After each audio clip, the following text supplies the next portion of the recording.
Bom dia. Hoje nós vamos ter nossa reunião da disciplina de nefrologia, Hospital de Base, São José do Rio Preto, e Dr. Eduardo Constantino, ele vai estar falando para nós sobre as patologias dermatológicas em pacientes transplantados renais. O Dr. Eduardo fez a faculdade aqui, fez a residência aqui, hoje ele é professor colaborador da FAMERP, e é responsável técnico pelo laboratório de patologia e responsável pelos laudos de pele, principalmente, entre outros, né? E os de pele. Então, ele tem uma experiência muito grande em pele e vai falar um pouquinho para nós nos pacientes transplantados, tá? De órgãos de uma maneira geral. Então, muito obrigada, doutor Eduardo, por estar aqui conosco.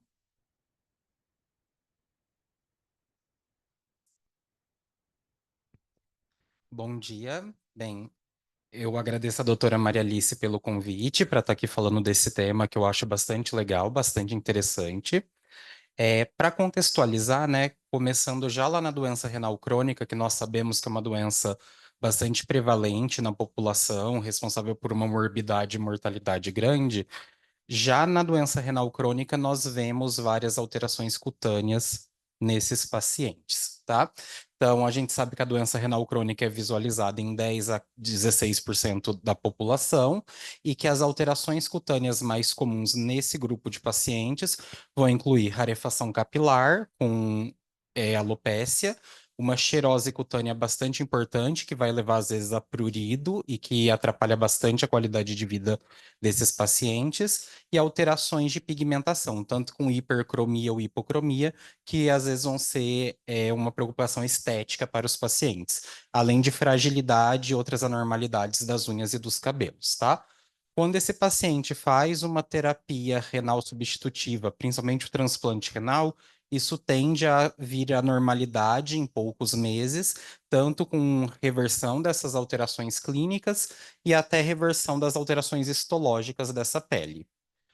Falando especificamente do paciente transplantado, a gente vê o transplante como o padrão ouro, o melhor tratamento para uma doença renal crônica em estágio dialítico, né? E que vai trazer a melhor qualidade de vida para esse paciente. E, inerente a esse transplante, esse paciente vai se tornar imunossuprimido com duas, três, às vezes, classes de imunossupressores, e essas drogas vão tornar esse paciente suscetível ao desenvolvimento de várias doenças cutâneas. Essas doenças nós conseguimos enquadrá-las em basicamente três grupos. O grupo mais frequente são das doenças infecciosas, que vão chegar a cerca de 60% dessas patologias. As doenças que são neoplásicas vão representar aí até 30% das doenças cutâneas de um paciente transplantado. E as doenças inflamatórias não infecciosas é o grupo menos frequente, que varia aí até uns 5, 10%. Algumas casuísticas pode chegar até 15%.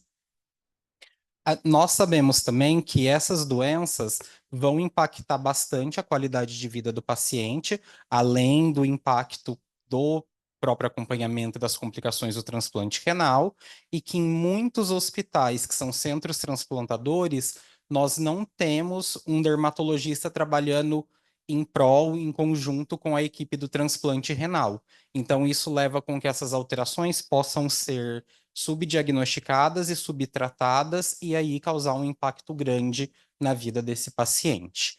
E essas alterações vão ter sua prevalência e incidência variando de acordo com uma série de fatores, tanto fatores inerentes ao paciente, genéticos e étnicos, como fatores mais ambientais, como os hábitos de higiene, exposição à radiação ultravioleta da luz solar, a, o esquema de drogas antissupressoras utilizados, o clima daquela região, que pode favorecer determinadas doenças, e a prevalência de agentes infecciosos naquele meio ou naquele serviço de saúde, né? Então, eu vou usar como exemplo para ilustrar essa parte, esse artigo aqui, que ele é da Universidade de Lisboa, lá em Portugal, né, que avaliou a prevalência de várias doenças cutâneas em uma série de pacientes transplantados renais. Eles fizeram basicamente um estudo retrospectivo com análise de prontuário, onde eles conseguiram fazer uma coorte de 197 pacientes que foram transplantados renais naquela instituição entre 79 até a data do trabalho, e esses pacientes obrigatoriamente tiveram consultas dermatológicas no período de 2008 a 2014. Eles excluíram aí pacientes abaixo de 16 anos, excluíram pacientes que receberam transplante de órgãos múltiplos e também pacientes que, apesar do transplante, não conseguiu abandonar a hemodiálise ou diálise peritoneal. Essa coorte tinha cerca de 60% de pacientes do sexo masculino e 40% do sexo feminino. Esses pacientes eram 85% caucasianos, com fototipo de Fitzpatrick de 1 a 4, e pacientes de etnia negra só 15%. Então, isso não é exatamente o que a gente veria no nosso meio, né? Mas é o que a gente tem nessa população europeia. O tempo entre o transplante e eles estarem sendo atendidos na consulta dermatológica variava de 1 a 384 meses, uma média de 89 e uma mediana de 72. E nesses pacientes, nós tínhamos esse grupo que já tinha um histórico prévio de neoplasia cutânea anterior à realização do transplante renal, né? Eram 12 pacientes, alguns tinham mais de uma neoplasia, então se nós somarmos os números aqui, nós vamos ver que passa de 12, mas 7 deles apresentaram carcinoma basocelular prévio ao transplante, 4 carcinoma espinocelular, um deles teve sarcoma de Kaposi e um deles teve o carcinoma espinocelular in situ, que é a doença de Bowen. Quando a gente analisa o tipo de esquema de droga imunossupressora utilizado por esses pacientes, nós vamos ver essas drogas em frequência, então a prednisolona e o micofenolato mofetil as mais utilizadas, e 70% pelo menos precisava de um esquema com várias drogas, chegando às vezes a usar até 3 delas, né? Então uma porcentagem bastante alta com os resultados que eles viram nessa população. Então, sobre o risco de neoplasia, nós vemos que 36 pacientes, sendo 18% deles, tiveram neoplasia cutânea após o transplante, né? E isso foi confirmado histologicamente. 29 casos foram de câncer de pele não melanoma, então incluindo carcinoma basocelular e o espinocelular, sendo 16 basos e 15 seques. Aqui a gente já vê uma diferença do que a gente se espera numa população geral não transplantada, né? A razão normal é que a gente tenha 4 casos de carcinoma basocelular para cada um caso de carcinoma espinocelular. E aqui a gente vê que elas tendem a se igualar, mostrando que o carcinoma espinocelular é bastante frequente nessa população. Nós tivemos 7 casos de sarcoma de Kaposi, dando uns 3% nessa população. A queratose quitínica, né, que é uma lesão precursora e que apresenta displasia da epiderme. Ela foi bastante frequente nessa população também, e ela está associada com maior idade do paciente, com uso do imunossupressor, principalmente da azatioprina, né, com longo período de imunossupressão e com histórico prévio de neoplasia. Aqueles 12 pacientes que tiveram câncer cutâneo prévio tinham uma maior tendência a ter queratose quitínica. E de uma maneira geral, o câncer de pele não melanoma estava associado com a idade, estava associado com um longo tempo de imunossupressão e sexo masculino, além do histórico de neoplasia. Mas não houve uma droga em si de imunossupressão que aumentou esse risco. Qualquer esquema servia de fator de risco. Essa proporção, como eu falei, é alterada nos pacientes transplantados renais, né? Chegando a dar ali 1,1 para 1, em vez de 4 para 1 da população normal, quando a gente compara carcinoma basocelular com espinocelular, e uma diferença também em relação à população não transplantada é ao estadiamento e diagnóstico desse câncer. A gente nota que esse câncer tende a ser diagnosticado em estadios mais avançados, com maior invasão tecidual e de outras estruturas, e eles têm um risco de metástase para linfonodos um pouco maior que a população usual, pela deficiência imunológica e perder esse efeito antitumoral que o sistema imune vai fornecer. Além disso, nós vemos que esses pacientes começam a manifestar neoplasias cutâneas em idades mais precoces do que a população geral. Então, talvez eles precisem de um acompanhamento mais rigoroso do que uma população não transplantada. Sobre as infecções virais, elas foram bastante frequentes também nessa população, e as lesões mais frequentes são as relacionadas à infecção pelo papilomavírus humano, tanto as verrugas vulgares quanto as verrugas genitais, que são os condilomas acuminados. A infecção por herpes vírus também é bastante frequente nos pacientes transplantados, o molusco contagioso e o herpes zoster, que é a infecção pelo vírus varicela zoster. Então, são as mais frequentes, e nota-se que pacientes que usam esquemas com a azatioprina têm mais chance de ter essas complicações virais. Sobre as complicações por infecção fúngica, né? Elas são bastante frequentes, quase 20% dos pacientes vão apresentar alguma delas. Por sorte, são infecções fúngicas mais superficiais e que não são tão graves. Então, a gente vê com maior frequência a dermatofitose, que é a infecção fúngica superficial envolvendo a camada córnea, a pitiríase versicolor, que também é superficial e envolve só a camada córnea, a foliculite pitirospórica, que envolve o infundíbulo do folículo piloso, e a candidose, que também costuma ser restrita à camada córnea.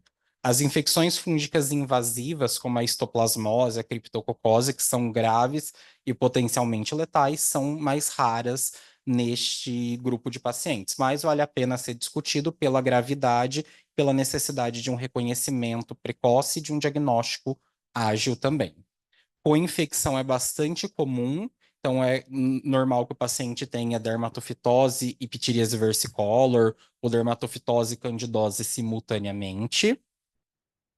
Sobre as infecções bacterianas, a maioria é por bactéria piogênica, dando uma série de manifestações, que vão incluir desde a foliculite infecciosa, com suas manifestações mais graves, como o furúnculo ou até mesmo o carbúnculo. Nós vamos ter o impetigo e o ectima, os abscessos, a celulite infecciosa. Nós também podemos ter a paroníquia, que é a infecção do aparato ungueal, ou uma superinfecção bacteriana em lesões virais, como, por exemplo, a infecção do herpes disseminada.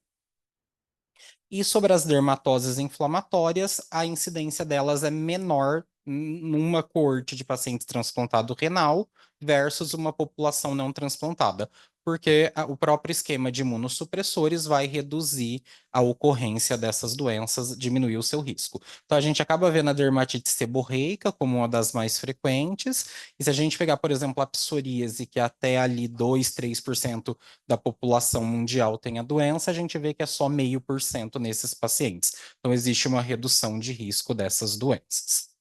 E a partir de agora, eu vou ir apresentando essas lesões mais comuns, mostrando o aspecto clínico e o aspecto histológico e como a biópsia poderia contribuir para esse diagnóstico. Então, a gente vai começar pelo grupo das infecções virais. A primeira delas são as verrugas virais ou verrugas vulgares, né?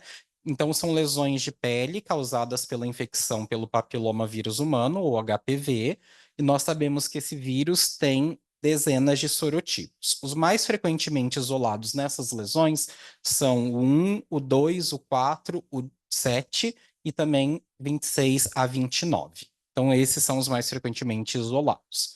Algumas lesões, alguns sorotipos que não são comuns na população geral, são mais patogênicos no indivíduo imunossuprimido, como o 75 a 77. Então, são mais frequentes nesses indivíduos.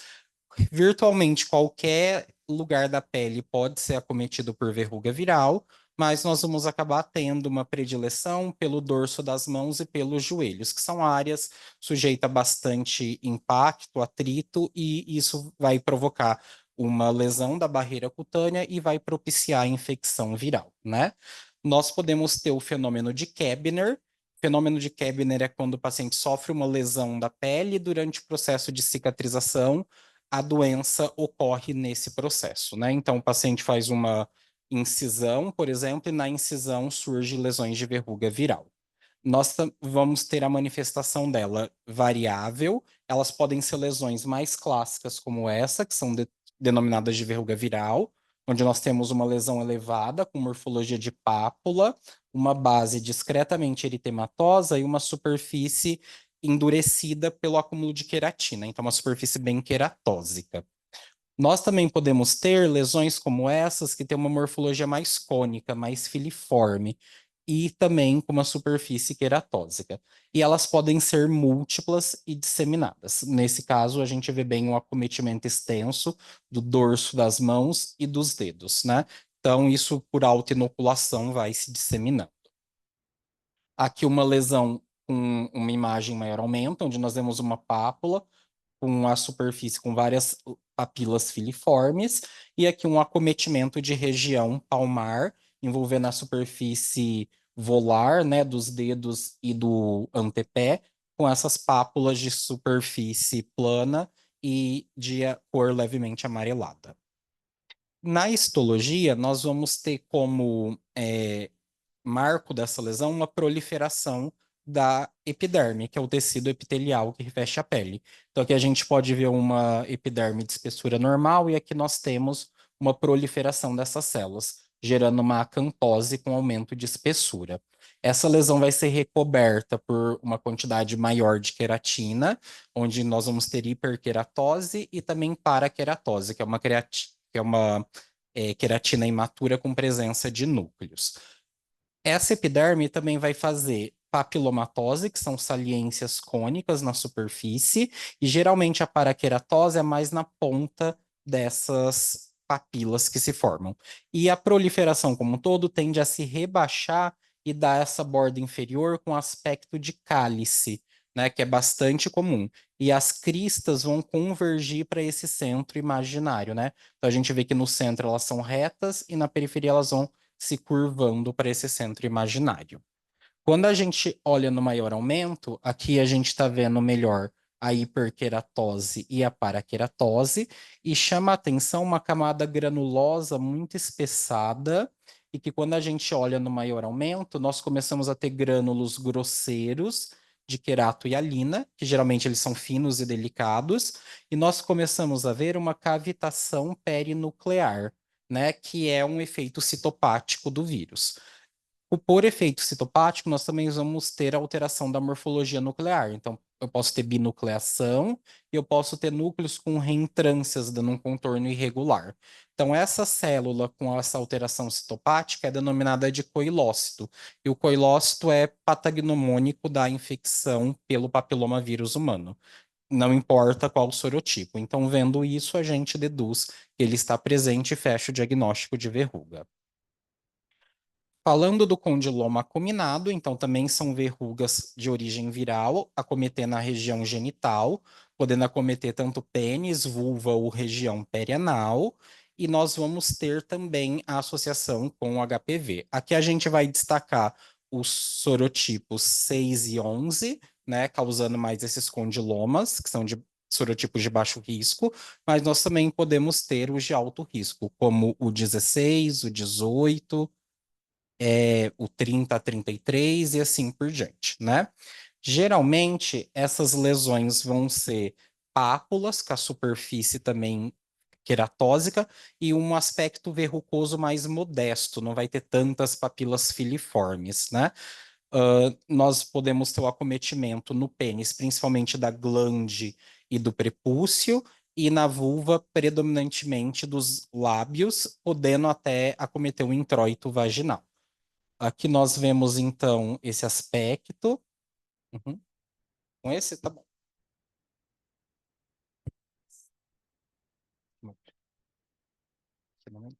Opa. Para mostrar esse de cima. Ah, tá. Então, aqui nós vemos uma lesão ressecada, né? Nós vemos uma pápula com essa superfície papilomatosa discreta, dando essa superfície queratósica que nós vemos aqui.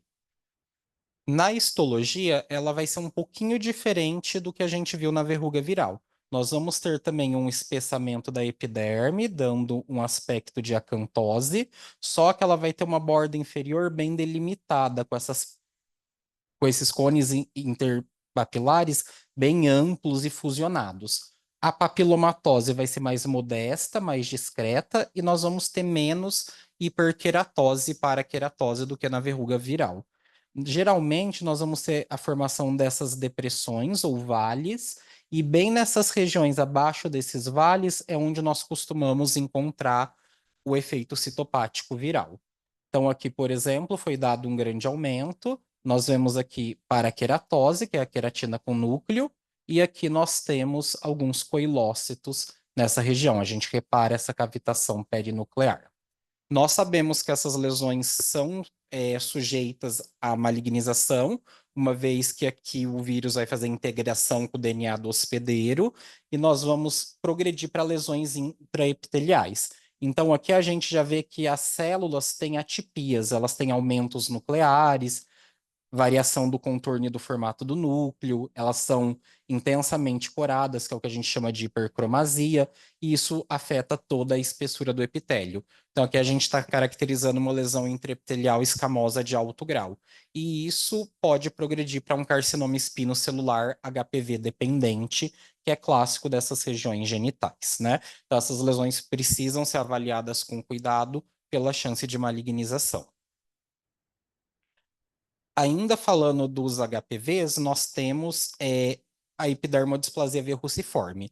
Classicamente, essa doença ela está associada com uma deficiência imunológica e que vai aumentar a chance do desenvolvimento da infecção pelo HPV. Geralmente, ela é uma doença autossômica recessiva ligada ao cromossomo X. E esses são os sorotipos de HPV mais frequentemente observados. Só que pacientes imunossuprimidos, inclusive os transplantados renais, podem fazer quadros epidermodisplasia verruciforme símile. Então, eles podem ter essas alterações histológicas e até clínicas, sem que eles tenham essa alteração genética bem descrita aqui, né? Voltou. O quadro clínico vai ser mais polimórfico, então a gente vai ver disseminados pelo corpo, né? Podendo acometer braços, pernas e tronco, a presença de algumas pápulas verrucosas de superfície mais plana, e isso também pode se manifestar como máculas e manchas irregulares, coalescentes, que podem ser hipercrômicas, aqui acometendo o tronco de todo o paciente, e aqui o dorso das mãos e o punho como lesões mais hipocrômicas. Então, isso aí vai progredindo e às vezes deformando esteticamente o paciente. Histologicamente, nós vamos ter também uma epiderme espessada com acantose irregular, vai ter menos hiperqueratose e paraqueratose que o normal. E quando a gente olha, o efeito citopático viral é diferente. Então, aqui na camada superior da região da camada espinhosa e da camada granulosa, nós temos esse conjunto de células que podem formar grupos ou colunas de um citoplasma mais claro, que fica de um tom violeta acinzentado, e que aqui a gente está vendo em maior aumento. Então, essas células aqui embaixo são normais, e essas daqui são as células alteradas, né, com esse citoplasma violeta. Nós também podemos ter uma cavitação perinuclear e nós temos alterações do tamanho e do contorno nuclear. Então, quando a gente vê isso, isso é bem característico da epidermodisplasia verruciforme. E, eventualmente, quando a gente olha uma pele de um paciente transplantado renal, a gente acha essas alterações. Ele pode evoluir com o aparecimento de umas pápulas planas e alterações da pigmentação, que às vezes vão até se confundir com a pitiríase versicolor e que, na verdade, são da epidermodisplasia verruciforme. Essa alteração também ela é sujeita à malignização. Então, essas células aqui podem ir adquirindo atipias nucleares, se tornar um carcinoma in situ e depois um carcinoma invasivo. Então, também merece atenção especial. As infecções por herpes vírus, né, vão ser bastante comuns também nos pacientes transplantados renais. A gente sabe que o herpes é um vírus da família herpes viridae, que são vírus de DNA de fita dupla. Nós temos como principais representantes aqui para o herpes simples o HSV1, que tem uma predileção pela região labial, e o HSV2, que tem uma predileção pela região genital, embora pela prática do sexo oral a gente pode achar o HSV1 causando lesões genitais e o HSV2 causando lesões perilabiais também. Então, o quadro clínico vai começar como uma mancha eritematosa, sobre as quais vão aparecer várias vesículas milimétricas preenchidas por um líquido hialino, que podem até se coalescer e formar vesículas maiores. Isso rompe, deixando crostas, né? Quando a gente olha em alguns pacientes imunossuprimidos, isso pode ser mais exuberante. Então, aqui a gente tem várias vesículas que se romperam e deixaram essas crostas hemáticas. E aqui nós temos vesículas íntegras numa base eritematosa, acometendo amplamente a região cervical e a região mandibular. Nós podemos ter uma forma mais grave, que é chamado de erupção variceliforme de Kaposi ou de eczema herpético. É um daqueles vários nomes da dermatologia que não reflete muito a fisiopatologia da doença, né? Então a gente vê uma erupção variceliforme de Kaposi e a gente pensa, será que tem alguma coisa a ver com o sarcoma de Kaposi? Tem alguma coisa a ver com a varicela? Mas na verdade é uma infecção causada pelo herpes vírus. Então, é um quadro muito disseminado, muito extenso, que às vezes pode afetar o corpo inteiro, onde nós vamos ter lesões em diferentes estágios de evolução. Nós podemos ter vesículas íntegras, mas principalmente crostas dessas vesículas rotas e até ulcerações mais profundas. Esse paciente vai acabar tendo alguns sintomas sistêmicos, desde febre até desidratação, com perda de líquido pelas lesões, e ele é potencialmente fatal se não tratado rapidamente e diagnosticado corretamente. Geralmente, essa erupção pode acontecer em pacientes com lesões cutâneas exuberantes, desde uma dermatite atópica grave até mesmo lesões bolhosas, mas também é uma complicação possível de um paciente transplantado com um herpes disseminado. Aqui, então, mais imagens, né? Nós temos vesículas íntegras em base eritematosa e crostas em base eritematosa, e aqui lesões ulceradas necróticas acometendo extensamente a região malar, a região mandibular, a região pré-auricular, né? Então, isso aí é uma perda da barreira cutânea, com perda de líquido, podendo levar o paciente à desidratação. E também é uma fonte para superinfecção bacteriana, podendo gerar até quadros sépticos. Na histologia, a infecção pelo herpes vírus, ela é bem clássica de ser observada. Então, a gente vai ver vesículas que surgem por clivagem dentro da própria epiderme, e essa clivagem se deve ao que a gente chama de balonização, né? Opa, vou passando, deixa eu voltar. Acontece pelo que a gente chama de balonização. Então, aqui está a vesícula, tem uma clivagem dentro da epiderme, e a balonização é o acúmulo de água dentro dos queratinócitos da epiderme. Então, pela infecção viral, eles vão acumulando água, aumentando de tamanho, até que essas células se rompem, e daí vão surgindo essas vesículas. Isso aqui dá um aspecto de rede, né, por causa desses prolongamentos citoplasmáticos, e é chamado classicamente de degeneração reticular.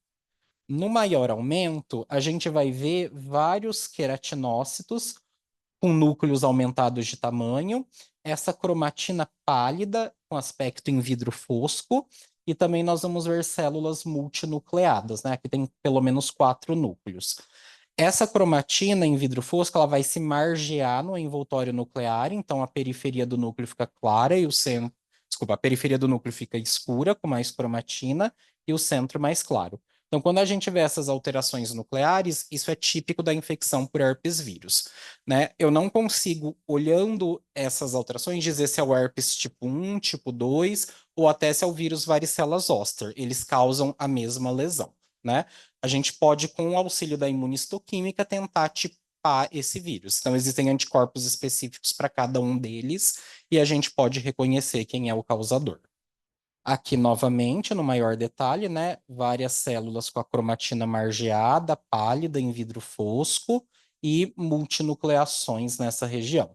Às vezes, essas células também vão estar acontecendo no epitélio do folículo piloso. Isso também é possível, e não só na epiderme. E é comum a gente achar uma vasculite leucocitoclástica nessas lesões. Isso não quer dizer que o paciente tem uma vasculite sistêmica, que precisa ser tratada como vasculite, mas faz parte da lesão do herpes a presença de uma vasculite localizada ali na lesão cutânea. O herpes zoster é causado pela infecção pelo vírus varicela zoster, que também pertence à mesma família, E aqui as lesões vão acontecer no trajeto de um dermátomo, né? De uma raiz nervosa, podendo ser tanto na face, no tronco ou na região lombar, né? Então a gente vai ver várias vesículas na base eritematosa seguindo o trajeto de uma raiz nervosa. E nós podemos ter. Nossa, aconteceu. Nós também podemos ter, vamos usar a ponta do mouse, né? As vesículas com base eritematosa ali. Então, isso é o achado típico da lesão. Nós podemos ter quadros mais exuberantes, como aqui que a gente tem o acometimento de toda a região pré-auricular e cervical lateral. Aqui uma região acometendo o tórax anterior, na região da mama. E aqui uma lesão da região oftálmica, né, onde nós temos essa lesão ulcerada com fundo necrótico de tão exuberante que se tornou. Então, o paciente pode acabar fazendo quadros mais disseminados.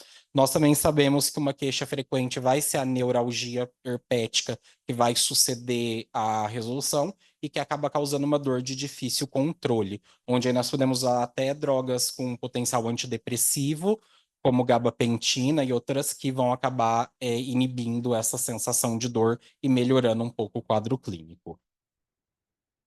Outra infecção viral importante nesses pacientes é o citomegalovírus, né? Ela é uma manifestação viral bem possível em indivíduos imunossuprimidos e que vai se manifestar como lesões ulceradas, né? Então aqui a gente tem uma lesão formando uma placa eritematosa com essa úlcera central aqui no dorso do dedo, mas é bastante comum que acometa região periorificial, por exemplo, a região perianal ou ao redor da genitália e assim por diante, né? Nós também podemos ter lesões mais purpúricas e às vezes, até elas vão formar um aspecto em alvo, por exemplo, essas aqui, né? Se confundindo até com eritema multiforme. Então, aqui nós temos na região da nádega várias placas eritematosas com úlcera recoberta por fibrina e tecido necrótico. Então, essas lesões ulceradas disseminadas aqui são bastante suspeitas para infecção por citomegalovírus. Na histologia, as alterações vão ser mais da derme, mais do estroma, porque o citomegalovírus tem o tropismo por infectar células endoteliais ou fibroblastos estromais. Então, aqui a gente tem um vaso sanguíneo, né? A gente vê aqui células endoteliais normais na ponta do mouse, e aqui nós temos essas células endoteliais com núcleos muito aumentados, né? Então, a gente vai ter essa inclusão aqui onde está a ponta do mouse, basofílica, e um halo claro em volta. Então, dá um aspecto de núcleo em olho de coruja. Isso é bastante típico da infecção pelo citomegalovírus. Nós também temos clones de marcadores de imunistoquímica que confirmam esse diagnóstico. Quando a gente encontra a alteração assim, é bem fácil dar o diagnóstico, mas às vezes isso vai ser pouco evidente, vai estar mascarado por muito infiltrado inflamatório e pode passar desapercebido. Então, seria boa prática avisar que o paciente é transplantado, a gente vê que tem uma lesão ulcerada e a gente faz a imunistoquímica. Às vezes a gente surpreende e encontra pela imunistoquímica a infecção viral que não seria observada na lâmina normal em hematoxilina eosina.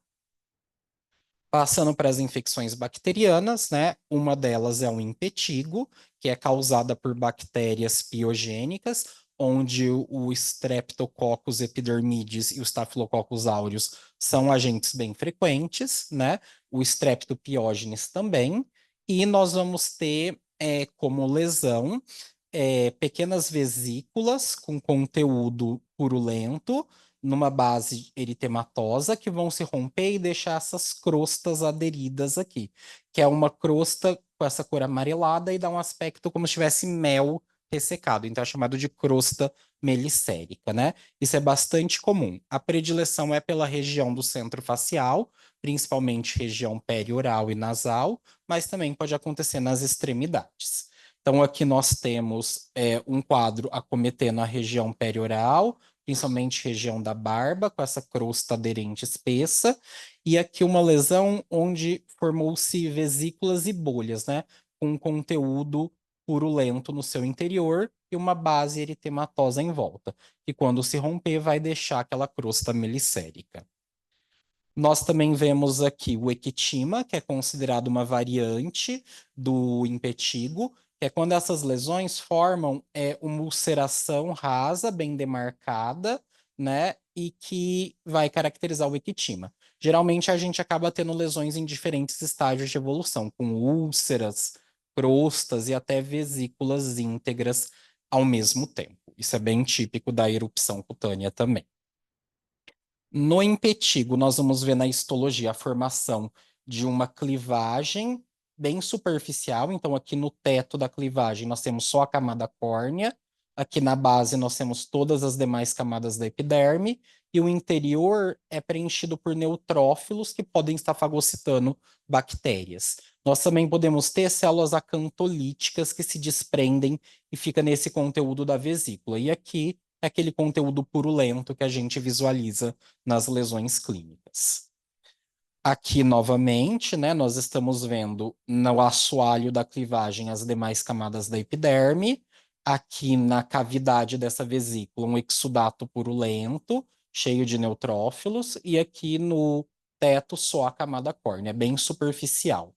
Aqui foi feita uma coloração de grão modificada, chamada de brown brain, e aqui nós temos no interior do neutrófilo as colônias bacterianas, e que eu dei o zoom aqui, nós vemos bactérias gram-positivas, que se coram em roxo, com essa morfologia de cocos, que favorece tanto estáfilo quanto estrépito. No ectima, nós já vamos ter aqui uma úlcera, então nós temos essa crosta espessa aderente de queratina, tecido necrótico e neutrófilos, uma borda de epiderme viável, bem demarcada, e aqui um início de derme também necrótica e com infiltrado inflamatório predominantemente neutrofílico. E aqui nesse detalhe a gente vê os neutrófilos na região da ulceração e aqui a derme viável com inflamação. Então, o ectima, a diferença é só que ele ulcera a epiderme. A erisipela, né, é outra. Desculpa, na verdade a celulite, ali está escrito errada, né? A celulite infecciosa é outra complicação bastante frequente em paciente transplantado. Nós vamos ter uma infecção também piogênica, que vai acometer as camadas mais superficiais da pele, predominantemente a derme, também causada por bactérias gram-positivas e que são supurativas, né? Então, o Staphylo aureus e o Streptopiógenes são os agentes mais frequentemente isolados, sendo o Streptopiógenes mais frequente do que o estáfilo na maioria das populações. Geralmente, essa infecção vai ser mais restrita à derme, vai acometer também de repente um pouquinho do subcutâneo, mas predominantemente a derme, tá? Então, é bem clássico quadros periorbitais, onde nós vamos ter uma placa com edema e eritema da epiderme, com umas bordas elevadas, em cima das quais podem surgir essas vesículas com líquido e que podem ter até um pouco de conteúdo purulento. Nós também podemos ter quadros que vão acometer é, a perna, né? Aqui já seria mais uma erisipela, né? Eu inverti o nome ali. Então, nós vamos ter um edema e eritema. Esse processo já vai acometer tecidos mais profundos, envolvendo o subcutâneo, e vai acabar levando a um bloqueio dos vasos sanguíneos e linfáticos.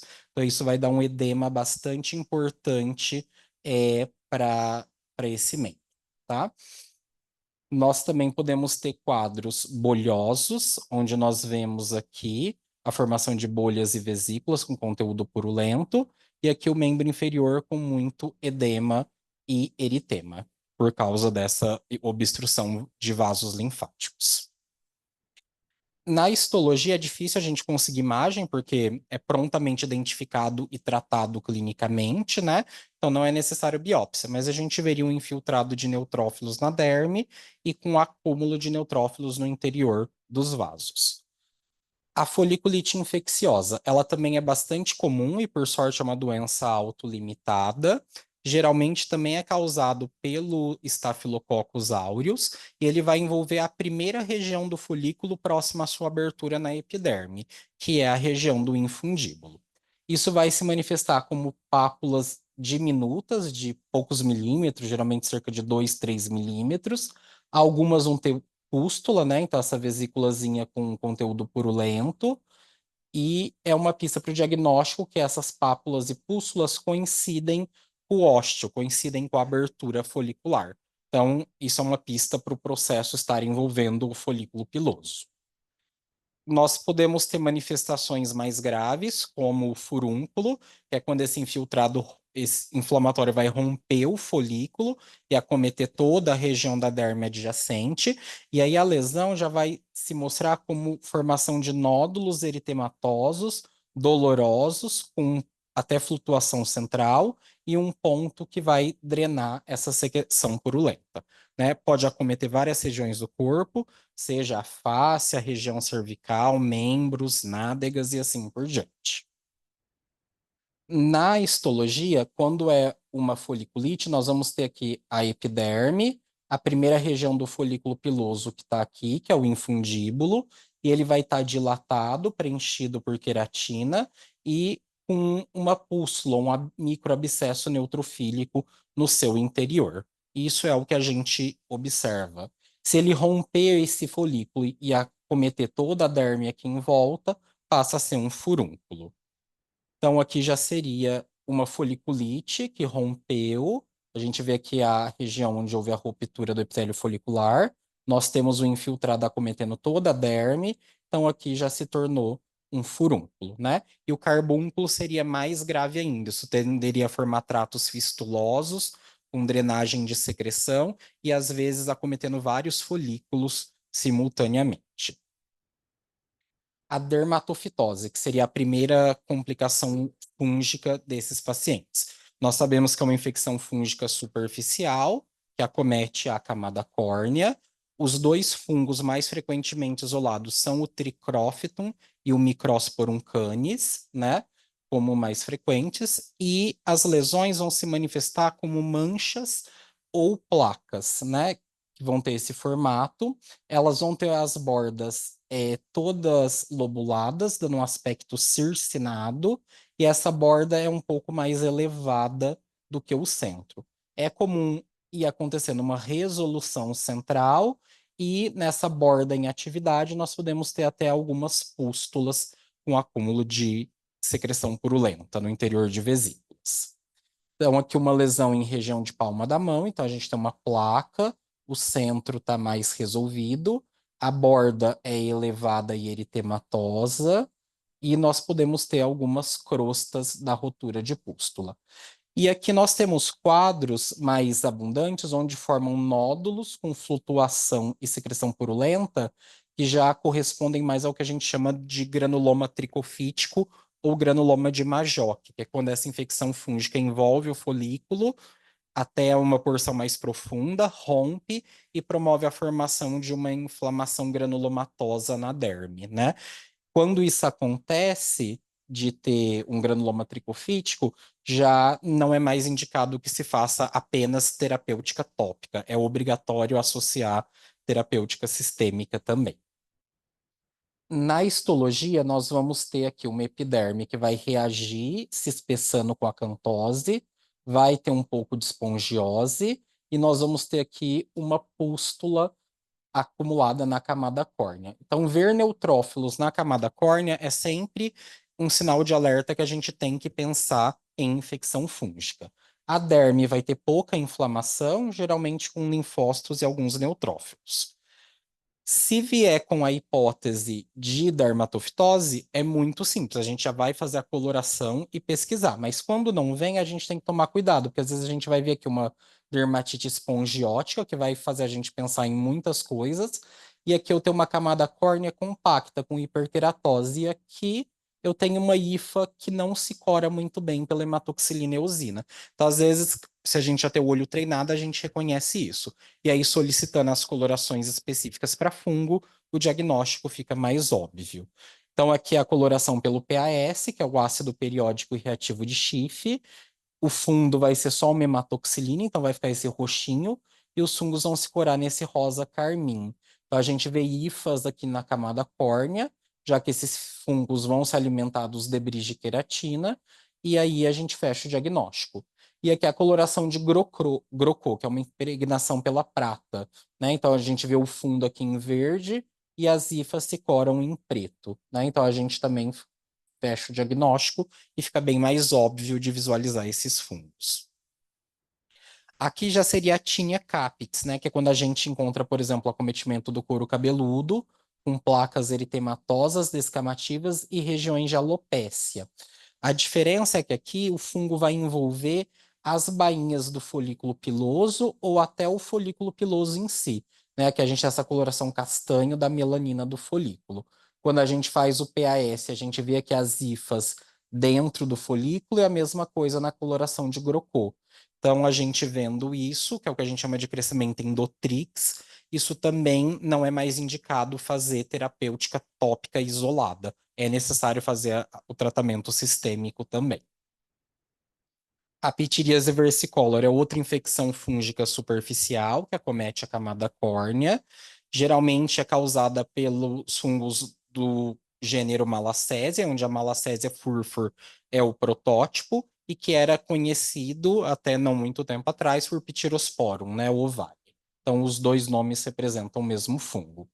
A lesão tem esse nome de versicolor porque as lesões vão ter colorações diferentes, eventualmente até juntos. Então, a gente vai ter aqui máculas e manchas maiores de bordas irregulares, que podem variar de hipocrômicas, como a gente vê nesse exemplo, até eritemato acastanhadas, como a gente vê aqui, né? Manchas e máculas, e aqui, de novo, lesões hipocrômicas.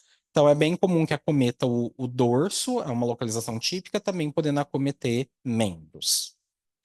Histologicamente, a gente vai ter um quadro ainda mais sutil do que o da dermatofitose, só que a quantidade de fungos é muito maior, a ponto de no HE a gente já vê uma abundância de fungos e não ter dúvida.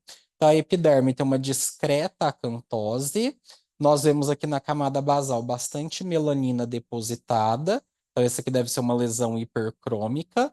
Nas lesões acrômicas ou hipocrômicas, a gente não veria mais melanina nenhuma e nós temos uma hiperqueratose, um espessamento aqui da camada córnea.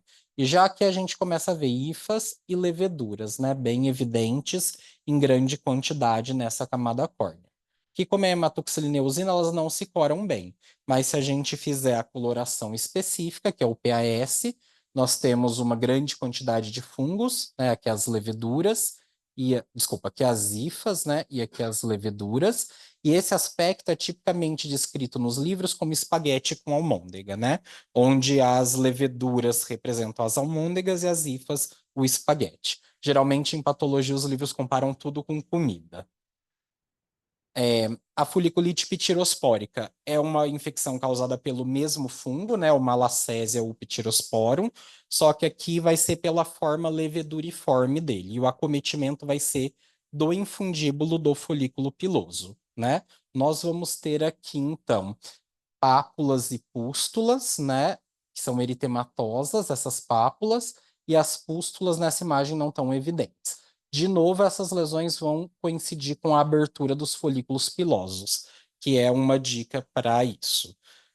Quando a gente observa que elas podem ser muito disseminadas, então essa lesão pega todo o tórax, pega os membros superiores também.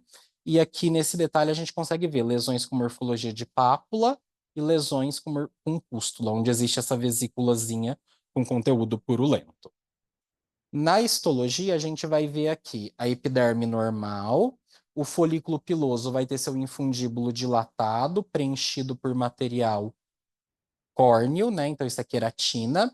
E essa queratina obstrui o pelo. E por obstruir o pelo, isso vai propiciar o crescimento fúngico aqui dentro. Quando a gente olha aqui, nós vemos queratina e nós vemos células fúngicas, né? Elas são arredondadas, pequenas, com morfologia de leveduras. Então, aqui é o Pityrosporum ovale, uma Lacésia furfur, e aqui na coloração pelo grocô, né, nós vemos esse material de queratina obstruindo o folículo, e aqui várias células pequenas com morfologia de levedura.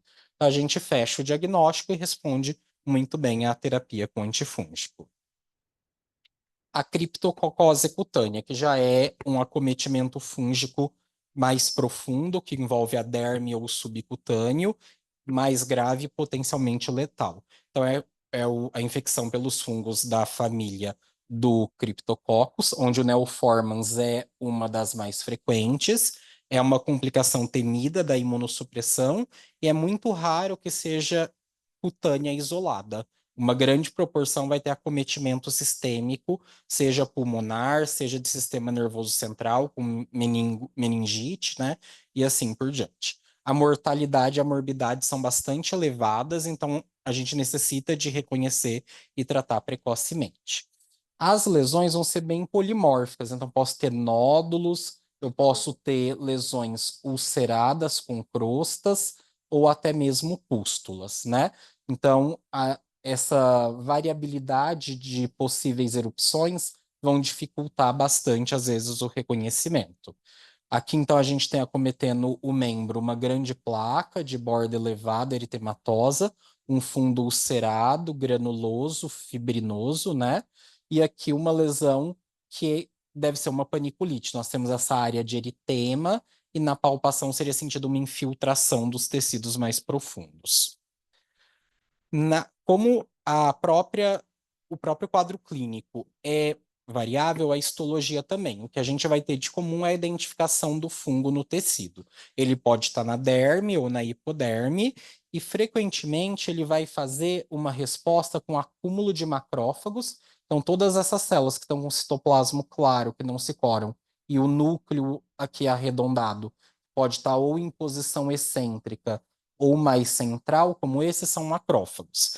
Esse, esse macrófago vai ficar com esse citoplasma claro pela presença da cápsula polissacarídica desse fungo, que é um fator de virulência que vai dificultar a sua fagocitose e sua posterior destruição pelos macrófagos. Então, acumula-se esse excesso de macrófagos claros, formando um aspecto granulomatoso, e no interior nós já vemos aqui o fungo mal corado na hematoxilina eosina. Aqui a gente tem um outro quadro na hematoxilina eosina, onde a gente vê que a derme está praticamente normal, a epiderme também, mas aqui nós vemos tecido adiposo, a hipoderme, nós temos uma paniculite lobular, um infiltrado bem neutrofílico. E alguns quadros nós temos inflamação granulomatosa, até com células gigantes multinucleadas, e que pode se confundir com outras doenças, por exemplo, hanseníase, tuberculose cutânea e várias outras que fazem esse padrão. Quando a gente vê o fungo, né, ele se manifesta como leveduras grandes aqui na coloração de Grocô. Então a gente vê, elas não têm tanta variabilidade de tamanho na maioria dos casos, e aqui na coloração pelo PAS. E nós vamos ter ao redor desse fungo uma cápsula polissacarídica, que vai ser bem demarcada por colorações de mucina, onde uma das mais frequentemente utilizadas é o mucicarmim, ou nós podemos fazer azul de álcium ou ferro coloidal. Então aqui a gente tem num fundo amarelado os outros tecidos, e isso aqui que está corado em rosa é a cápsula polissacarídica do fungo. Nesse exemplo, a gente até vê aqui ela em volta do fungo, mas também fazendo esse aspecto irradiado aqui em volta, que dificulta a sua fagocitose e destruição. A histoplasmose cutânea também é outra infecção fúngica bem importante. Ela não é frequente, mas ela é potencialmente letal e grave.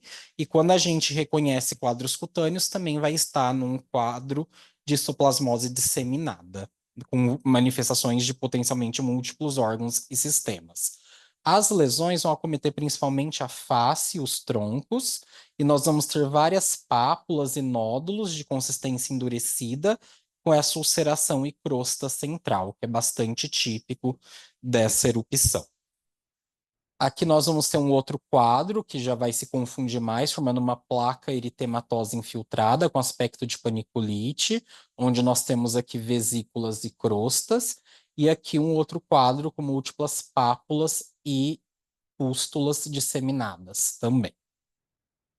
Histologicamente, também pode variar bastante de acordo com o grau de imunidade da pessoa. Então, o quadro mais clássico é formar uma inflamação granulomatosa na derme, né? Então, nós temos aqui um granuloma mal formado, com vários macrófagos epitelioides, aqui células gigantes multinucleadas, E no interior desse citoplasma, a gente vai ver essas estruturas bem pequenininhas, que nesse aumento parece só um pontinho, porque o fungo tem 2 micrômetros ou 3 no máximo, e que não estão se corando bem porque é hematoxilina e eosina. Eu posso ter um outro padrão de reação tecidual, onde eu só tenho um lençol difuso de macrófagos, sem formar nenhum tipo de granuloma. Eu tenho pacientes que podem formar reações vasculíticas, então a gente vai ver alterações de necrose dos vasos e a gente vai achar os fungos. E a gente tem aqueles pacientes que são totalmente anérgicos, e a gente vai ver uma pele normal, a gente não dá nada para ela, e quando a gente faz a coloração de fungo, vai estar um lençol repleto de fungos, né? Então ela pode ser bem variável e a gente tem que tomar cuidado para não passar batido. Aqui a gente está vendo de novo uma inflamação granulomatosa, então aqui eu tenho vários macrófagos formando uma célula gigante. Aqui eu tenho o citoplasma eosinofílico e essas áreas mal coradas, onde dentro delas, ó, eu já vejo pequenas leveduras. Aqui novamente, esses macrófagos, foi dado um detalhe, olha o tamanhozinho da levedura. Elas parecem um ponto de tão pequenas. E que quando a gente faz a coloração, geralmente a gente encontra uma quantidade de fungos muito exuberante, muito grande. Eles vão formando esses cachos, parecendo cachos de uva, né? Que é bastante frequente, sempre no interior de macrófagos. Também é comum a gente ver uma bipartição como essa e dar esse aspecto de imagem em pino de boliche, né? É bem clássico, mas geralmente o fungo é essa levedurinha pequena. E aí a gente fecha o diagnóstico. Sempre é interessante, se tiver a hipótese de infecção, complementar com a realização de cultura, que eventualmente nós podemos ter fungos com morfologias semelhantes e que se confundem. Em alguns casos, por exemplo, de criptococose deficiente em cápsula, o fungo pode ficar menor, não vai ter sua cápsula polissacarídica e ele vai se confundir com histoplasma, né? Então, é sempre interessante fazer a cultura para uma definição microbiológica adequada. Então, de considerações finais para a aula, né? A gente sabe que o transplante renal aumenta a chance de várias doenças cutâneas, tanto infecciosas quanto neoplásicas, e isso é um problema no dia a dia. A gente precisa de um acompanhamento contínuo e até formas de prevenção para melhorar a qualidade de vida desses pacientes e reduzir complicações temidas. O diagnóstico sempre vai precisar de um nível de suspeição bem elevado, porque esses pacientes vão ter doenças próprias do transplante, também doenças da população normal que podem ser incidentes e se confundir. O monitoramento dermatológico seria interessante para todos esses pacientes, né? Ter aí uma consulta, nem que fosse anual, para avaliar sua pele e ver se tem alguma alteração que necessita de tratamento, né? Evitando assim também as infecções mais graves e as neoplasias disseminadas. E esses protocolos poderiam ajudar a reduzir a morbidade e a mortalidade dos pacientes transplantados, melhorando assim a sobrevida deles e até mesmo do enxerto, né? Então era isso. Se alguém quiser perguntar alguma coisa, tiver alguma dúvida, eu estou à disposição. Boa tarde. Boa Estamos tarde. aí. Eu sou de Paraná, eu sou nefrologista. Eu gostaria de fazer um comentário que década de 70, 80, quando a gente fazia transplante renal, os únicos imunossupressores era corticoide e azatioprina. Então, na época, a gente dizia e via isso claramente, que câncer maligno, a incidência era muito grande. E quando trata em é, lesão dermatológica, era até 10 vezes a gente falava isso. Mas com o surgimento de ciclosporina, rapamune, micofenolato, isso diminuiu. Inclusive, os pacientes que usavam corticoide, azatioprina, começam a evoluir com câncer, você troca azatioprina por rapamune, diminui drasticamente a incidência de câncer, né? E agora eu fiquei surpreso, porque hoje praticamente eu não atendo muito paciente transplantado. Eu trabalho no ambulatório de nefrologia só para não ficar demente, né? Estou meio velhinha já. É impressionante esse polimorfismo das lesões infecciosas. Para mim era muito claro, assim, lesão dermatológica era celulite, erispelas, herpes zoster, mas agora estou vendo que não é bem assim, né? Porque agora que o senhor apresentou sobre lesões bolhosas, nossa, eu fiquei perdida já. Eu acho que eu vou continuar mandando para dermatologista em vez de tentar tratar. Assim, com certeza, eu acho que essas lesões melhoraram com os imunossupressores mais modernos, né? Mas elas ainda existem, felizmente numa frequência maior, mas realmente esse polimorfismo dificulta bastante a chegar num diagnóstico preciso.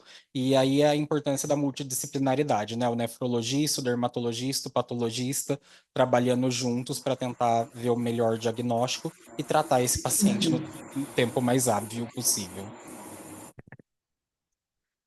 É, eu acho que muito obrigada, acho que a sua pergunta é pertinente, acho que todos nós, né? Muito obrigada, doutor Eduardo, excelente apresentação. Eu acho que nós estamos.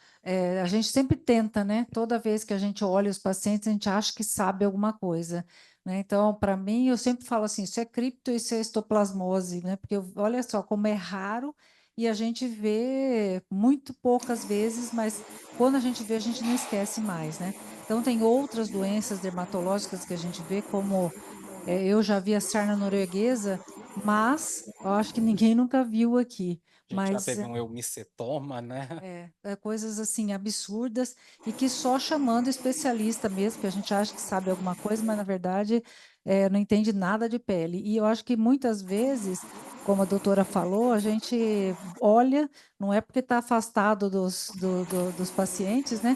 A gente está em contato, mas a gente não consegue muitas vezes. A gente olha, parece que é só uma vesícula, uma bolha, a gente não sabe, não consegue realmente determinar o que está acontecendo, precisa do patologista para estar esclarecendo para a gente. Eu acho que a doutora Ida fez um comentário aqui também, né, que eu acho que mais ou menos o que eu falei, precisamos não só do dermato, mas desses excelentes patologistas com necessidades de colorações e pesquisas não usuais, né?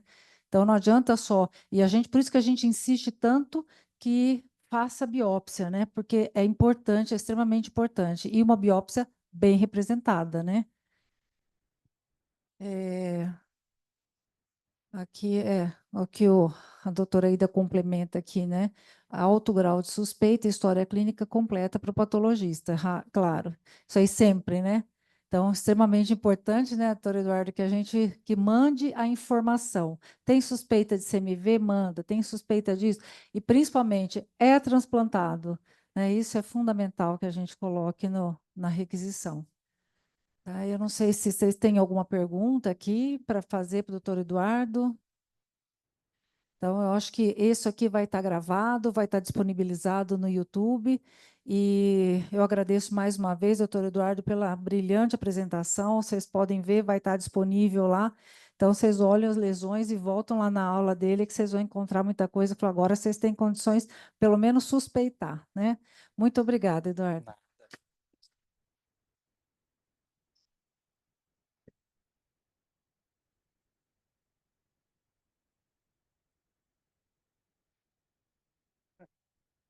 Por causa da caceta.